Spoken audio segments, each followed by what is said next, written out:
One.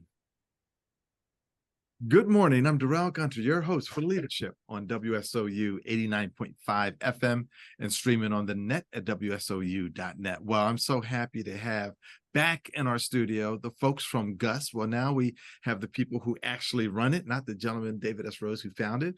We have Peter Swan and Ryan Nash, the CEO and COO of Gust. And Peter and Ryan, welcome to the program. Thank you so much for having us. We're excited to be here. Very excited to be here. Thank you, Derek. Excited because we talked about in our pre-call interview. This is for entrepreneurs, and my alma mater, Seton Hall, has an entrepreneur program. So before we jump in, could you just introduce yourselves to our audience, a little bit about your education background, et cetera, et cetera? Sure. I guess I'll go first. We always ping pong this back and forth since our origin stories really overlap so much. But I went to school in Boston at Boston University. I graduated in 2005. I thought I was going to be a self-made architecture major with a music minor. I accidented into a computer science class, fell in love, and that kind of became my passion. And after I graduated, I ended up in New York City, playing music and doing all the things that you do in New York City as a young person, and then eventually found my way into a small development and design studio, and then found my way into my first startup, and that just kind of exploded my mind. And I've been in startups ever since, which I think is now 15 years working on and in them. That first startup was a music startup, and then I found my way to Gust, a startup that helps startups. And for the past almost 10 years, Ryan and I have been working on Gust together. And I guess that's a good place to hand off. Right. Okay. I'm happy for this interview already, just because it has unveiled one other thing that has similarities between Pete and I's background that I didn't know of. So I went to school at Binghamton University. I grew up right around the Binghamton area, which is also BU. Like Boston University is often called BU, so that's creepy. I went for computer science in high school, and I hated it. The course I took, it just turned me off to the degree, even though I was a hacker, tinker, computer builder, modify, like learning program on the side to do other things. I thought I would be bored to death of the industry. So I went to school for art, got halfway through, transferred schools, and then I just couldn't get in any of the classes that I needed professor improvement for. It went to a mess. I just had to put classes on my schedule. I put computer science classes because I had a lot of STEM. That first week changed my mind. I met professors that like opened up my world of like, computer science can be creative. Computer science can solve interesting problems. Never looked back. I ran away from management for the first couple of jobs in my career, eventually landing at Boeing with a manager that told me to embrace it. And so I moved from trying to be kind of a developer product person into just growing engineers and learning everything about how to like manage what I actually call creative professionals, way beyond, even though they have a STEM background, the kinds of people that are attracted to that and love that field, the best ones, the best minds in it it's almost like managing artists in a lot of ways. And I had a really good gig at Boeing, but one of my favorite engineers, who was like super productive in the right conditions, but super destructive if he was in a bureaucracy, just left one day after I'd created the best conditions in the world for his particular skill set, and he went to join this company called Gust. And he couldn't even tell me what the company did at the time with a good, I asked, I wasn't like trying to pressure him, because my management style was very much like, it's an alignment conversation. This is not like you work for me and you betray me while you leave. But he's like, I don't know, there's just something cool going on there. So I go over to Gus. 6 months later, he's like, hey, we need a CTO. Check it out. You should meet with David S. Rose, who Darrell. And Dave and I spent way too long talking together about the future of the world, where Gus fits into it and whatnot. He convinced me, and I joined Gus 10 years ago. And interestingly enough, I joined, I think I said in the pre-call, I applied for the CTO role, or was referred, but I was too young. So they're like, Vice President of Technology, does that work for you? The pay's the same, the responsibility is the same. I promise I won't hire anybody over you. I'm like, yeah, I don't care what I'm called. I just want to get in on this. Pete was my second hire, and probably the most senior developer on our team at the time, and grew into basically leading the entire technology team in a way that I was better than me from the technology side point. So I moved into people ops, operations, more of working across departments to try and get the most out of the engineering culture that we had built. And then 3 years ago or so, Pete and I kind of spun off a smaller version of the company and took on the C-level leadership. He jumped into the CEO spot, and he for once convinced me to stick with the Gust experiment rather than me convincing him throughout our history together. and we are where we are today. Wow. See, this show is about leadership, and for you to bring him on and in other roles and just say, hey, we just want to make this thing work. So let's put the best people in the best spots. That's really cool. That's really cool. So before we jump into mission control, let folks know, what is Gust all about? What does it do? So Gust is really a startup that aims to help other startups. And we do that in a variety of ways. We started as a platform to help angel groups, organized angel groups, actually work together to source deals and due diligence and do deal screening. And then we built software to help accelerators do very much the same thing. And in the process, we created a common application so that founders wouldn't have to fill out a separate application for each of these groups. And then we kind of discovered, in order to actually get this investment, founders need to do a lot of setup that they may not be aware of. So we created Gust Launch that will help you form a Delaware C corporation that is optimized to be familiar to the people who will put money into your company. And then we acquired a cap table management solution to kind of fill out that whole entrepreneur kind of support software layer. And really that's brought us to where we are today. But really the mission of Gust is to make more big ideas into good companies and help more entrepreneurs do that from every angle. In David's book. Yeah, and really, the Gust as a software and education platform is intended to be the embodiment of what David has written about, both from the investor and the entrepreneur focal points. And really everything we do is in service of bringing that stuff to people in the market, making it more accessible and turning it into software. Nice. Yeah, I think the accessibility and the scale of it is the big differentiator in the space, because you'll find there's thousands of organizations who want to help entrepreneurs, right? They're a university program. There's an accelerator, there's an accelerator like YC that tries to, start hundreds of companies and hook them up with the biggest VCs. And then there's your local Chamber of Commerce accelerator, which might provide 40 grand to try an idea out. What Gus has always been trying to do is to scale and lower the barrier of entry by increasing the education, providing the right tools at the right time, and really making it so that more and more people can actually tap into this. I think the reason Pete and I are so into this company, as long as we have been through the trials and tribulations and ups and downs, is because we are both engineer product minded people who always wanted to tinker and wanted to build something of our own, but just lacked the personal network or the experience, or no MBAs on this side of the table, to where it's what is the difference between hacking on a thing on the weekends and actually making a business or making something viable. And Gus is a conduit for us for ourselves. We're running it as a startup ourselves, as well as the rest of the world that can kind of touch our software and our people. That's awesome. That is awesome. So when you think about mission control, when did this idea start? And I believe it has launched, right? It has launched in its first kind of incarnation. Okay. The proof point we needed to tell ourselves that it was valuable enough to actually bring to market in an MVP style. But really the idea for it has been brewing for years. And what we found was that as soon as we gave founders the ability to come on and create a corporation and manage equity and properly kind of paper their contractual relationships, there were all of these questions that still existed in between the person using the software and the outcome they actually wanted, all of these clarifications. So we started hosting office hours for people who had purchased the software to help them navigate kind of the additional questions that we couldn't answer just via email or chat level support. And then we realized the misconceptions were so big, we needed to start just doing general education around some of these topics to reset expectations and really help people utilize the Gust platform for all the things that it could do. And then we realized, this is independently valuable. And we've learned how to do this in a way that is novel.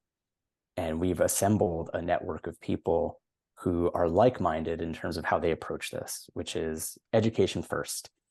we lead with providing value and clarifying.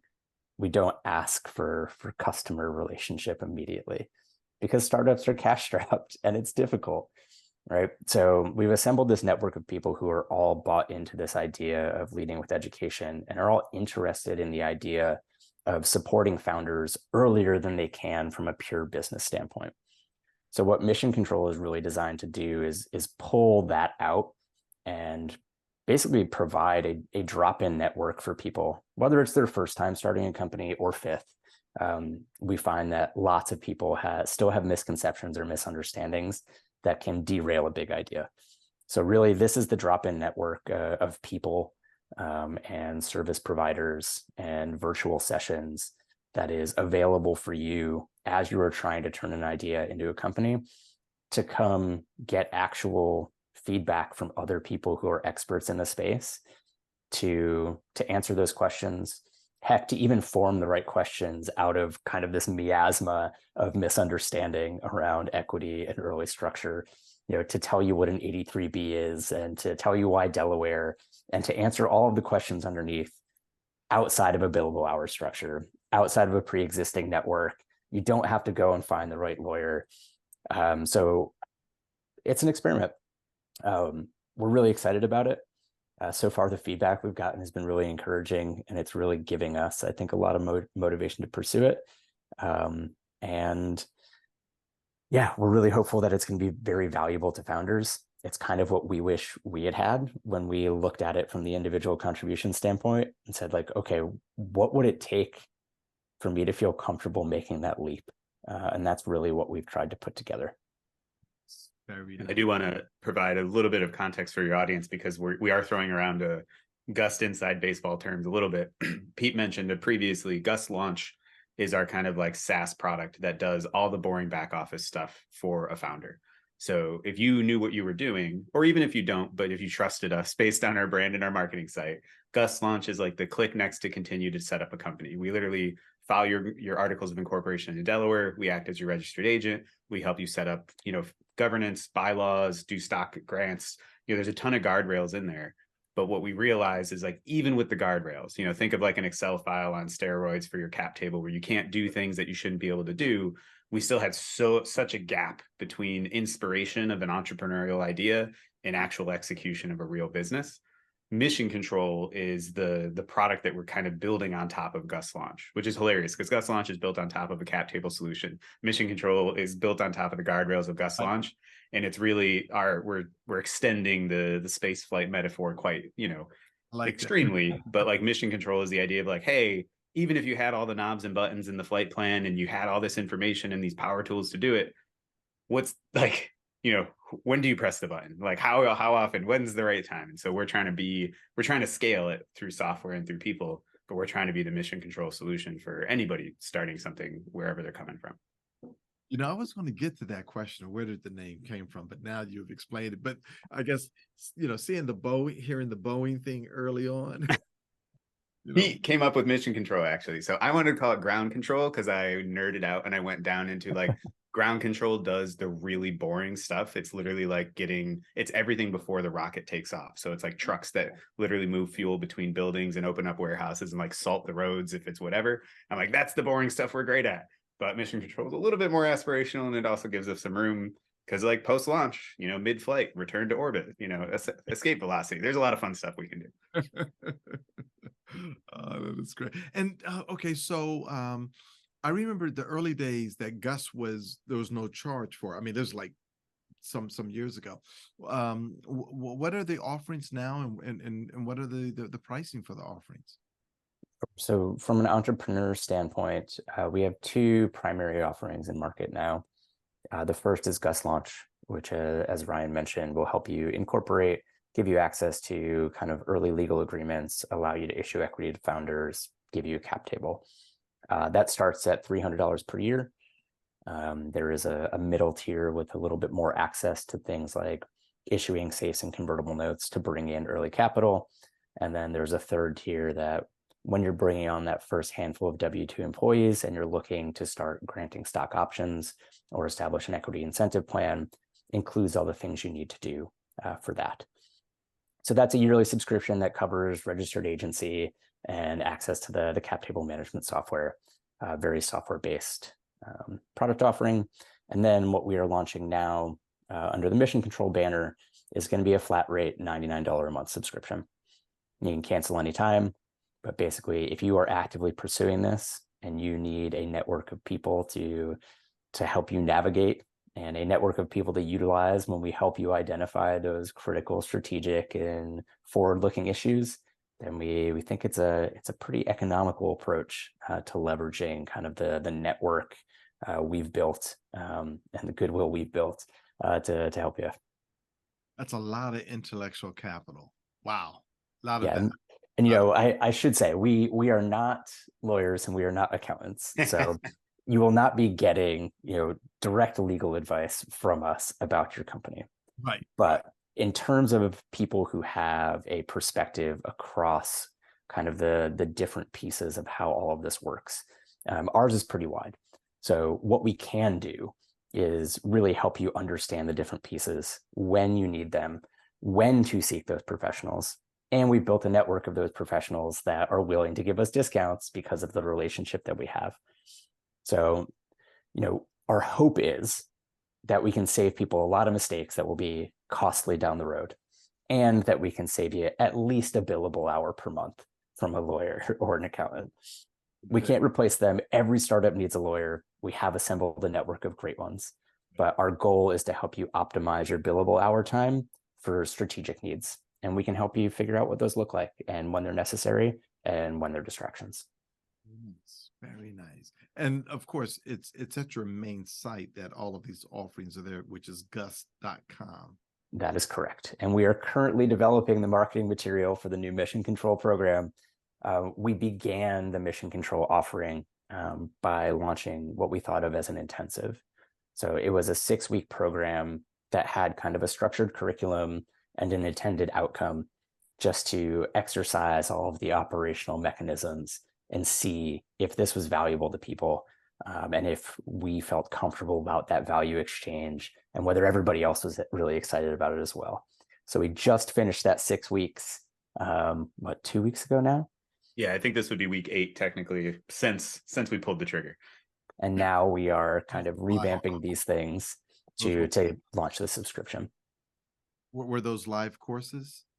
So what we did was we used pre-recorded educational material based on a whole bunch of the sessions that we'd coordinated in the year prior. And then we had live sessions every Wednesday and Friday. And Wednesday was designed to really dive in. Like, okay, you watched this stuff. You know what your endpoint looks like. Where are the misunderstandings? What questions do you have? What blockers do you have? So Wednesday was all about that. Let's get a bunch of questions. Let's get founders together to hear the answers and the questions so they develop a better holistic understanding. And then on Friday, we would have what we call the recap and review, which was designed to say, like, okay, you've got an outcome, you've got a pitch deck now, or you've got a financial model, or you've got a profile, or you've got a story. Come tell that story, come present that narrative or that outcome in front of your peers and some experts and get real feedback. Give them the opportunity to flex those muscles, because as founders, as entrepreneurs, everything you do comes down to telling that story and pitching, and then get some real actionable feedback. And, you know, not everybody presents every week, but everybody gets to see what it looks like to contend with real feedback on a real work product, and benefit from that. So we're going to try to keep both of those structurally. So time to answer questions and dive deep into topics and explore, and then also time to present kind of artifacts and outcomes along the journey. So things like pitch practice or financial model teardowns, where you get actionable advice coming out of kind of the deconstruction of something that somebody's actually utilizing to build a business or fundraise for a business or both. Wow. Wow. That is awesome. And how many people do you limit the number of people in the 6-week program, or is it unlimited? We did. We said that we were not going to accept more than 50 people. And we nailed that exactly. So our first cohort was just about 50 folks, and they ran through the 6-week program. And we're going to continue to run an application process for the subscription, just to make sure that we have conversations with people as they come in, align expectations, and make sure it's a good fit. You could consider this a beta, I suppose, but we're at the point where we're doing things that don't scale, so that we make sure that we are able to do things that do. So it'll be pretty high touch for these first few months as we roll people in, and we want to make sure that we have the operational capacity to provide the value we want to provide. One of the nice things about Gust is, when Ryan and I took it over, we made an effort to bring it to profitability and a default to live state. So now we have the luxury of building kind of bottoms up and really building out of that do things that don't scale, those organic connections, and building layer by layer to achieve the type of scale that we're shooting for, rather than having to kind of blitz scale at all costs to justify a growth story. So we know that this space in particular has had prior failures around trying to scale it too quickly, because scaling community, scaling education delivery, they're hard problems. So we are going to try to take this slowly, and build brick by brick to make sure that the connections are being made, the value exchange is there. So we don't have a hard limit of how many people that means, but we're thinking very critically about, okay, what does the number of people mean for operational capacity? What software needs to sit there? What people need to sit there to make all of this successful? And we've got a whole bunch of experience kind of doing that outside of this launch over the past few years. What I'd say, being outcome focused with the people that go into the program, I think a lot of the previous attempts at just like blitz scaling a kind of thing, because the need is there. I think one of the most dangerous things in the startup space is selling hope. And I think there are so many products that get so much early attention that they can raise hundreds of millions of dollars if they're selling hope to their customers, but you run out. If you can't deliver on hope, and most companies cannot, because especially entrepreneurs, because what you really are is you're trying to give them the position to succeed on their own merits. You are not handing them success. If anybody figures out how to sell success at a dollar value, they are the richest person in the world. They could sell that to 8 billion people and get everybody's money if it worked. And I believe that will never work. Like, we're always going to change the marketplaces and the economies and technology to where there will be no foolproof way to sell hope and success. So really, we want to be sure that, the people we focused on for the intensive, and then the first, handfuls and dozens and hundreds of people that come into the subscription, we're seeing outcomes for them as much as we are seeing growth in our own program. Because that means it's going to work, and it's going to continue to work and build on itself. It's not going to try to go to the moon and then crash down to Earth, staying within the rocket metaphor. There you go. Interesting. It seems like you have a lot of data.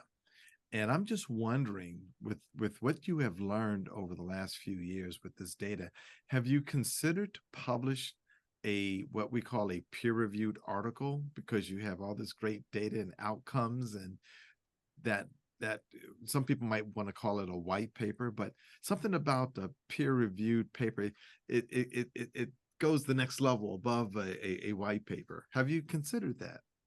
We have, and we've dabbled with those things in the past.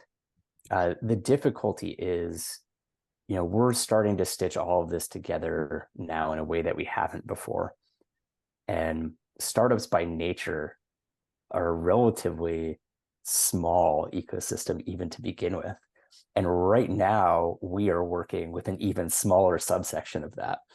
So I think our purview right now is that if we can start small and if we can achieve outcomes, then actually successfully scale it to the next concentric circle of growth, that will build eventually towards something that we can publish research on in a way that we are confident in.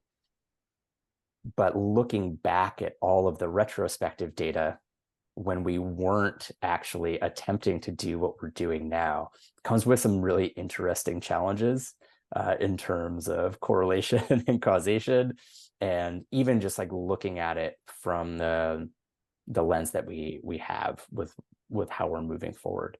I think it would be possible, but it would be fraught in a couple different ways. We've had to do it in some ways to motivate our product development, but the level of rigor you need to justify a hypothesis and continually test it is certainly very, very different than the level of rigor we would want if we were to peer review and say like, okay, Gust does help with a more successful outcome. We're a few hops away, I think, from something verifiable there. Well, believe it or not, we have just a couple of minutes left. Time flies when you're having fun. I want to give you gentlemen the last word about Gust and the mobile launch mission control. Well, we hope that if you are considering starting something or really love building things, but not sure you understand what it means to build a business, if you think you might be interested in this someday, but don't understand how fundraising works or have never run a company, come check us out. It's a pretty low price point, and you get to come and talk with us and learn. And if you love it, great, we'll help you point in the right direction. And if you don't, that's totally okay too. But we hope you'll give us the opportunity. Yeah, we might as well put the thing, if you go to gust.com, GUST.com, you can create a free account. We do still have a whole free software suite to help founders out with a bunch of tools that are very valuable to give you the high level stuff. I think you'll see kind of our brand positioning. And if you want to dig more, I believe gust.com/mission control will eventually be where the full product and subscription is when we launch it shortly. And the last thing is, I would say, me personally, the way I sell it is Pete and I have had, I don't know if in the startup space, there's often something known as the customer aha moment, which is when you realize that the value that you intended to provide was actually received in a both emotional and value way to your intended customer.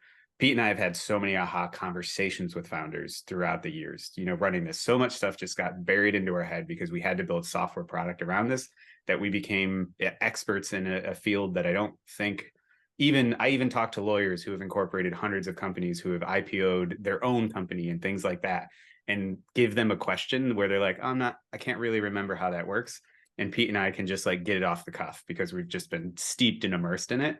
So if you engage with our product and our community, I guarantee within like a 20 to 30 minute window, you will have an aha moment. If you've been blocked on like, well, why would I incorporate a company in Delaware when I live in New York? Or like, why wouldn't I just sell shares to investors for money? Or like, can't I just, do an LLC locally and bootstrap my way to things? We will give you aha moments to really translate how the world really works when it comes to building companies of this scale and caliber. So check us out. We would love to have you, and you would actually get to talk to Pete and I at some point in the process for whatever that is worth to you now that you've listened to us for 28 odd minutes. Well, one quick thing. It seemed like there needs to be a Gust conference. Have you thought about that, or have you done that? Oh man, in the past, we used to have a conference called Venture Forward, which was opulent. It was in the heydays of fundraising and the startup growth and the bubble and things like that. We haven't touched that in a while. It is something that we would love to do. I think we are trying to build, like Pete said, we are building the groundwork brick by brick to really have those outcomes for founders in a direct distributed way that we can really build off of. But I think, we're distributed. Pete's in Nashville. I'm right outside of New York City and New Jersey. We got people in Austin. We got people in Chicago and Vermont. We should probably get somebody out on the West Coast again. We used to have people all over the place. We even had global people, but I would love to grow this to this, point where I'd love a launchpad intensive customer 2 years from now being like, I met you guys when I went through this crazy, virtual program, and I got so behind, I wanted this whole thing. It would be a delight. But definitely, Darrell, this. Everything's on the roadmap. The prioritization just bumps it, into what you're going to do next. That's right. Ladies and gentlemen, I want to thank our guests, Peter Swan and Ryan Nash, the CEO and COO of Gust. Gentlemen, thank you for coming on the program. It's such a pleasure. Yeah, thank you so much for having us. It's great to talk about this stuff. This was wonderful. Yeah, thank you. Thank you again. Anytime. Well, ladies and gentlemen, that wraps it up this weekend on Leadership with Darrell W. Gunter on WSOU 89.5 FM, streaming on the net at WSOU.net. I want you to have a great day, but remember, leadership begins with you.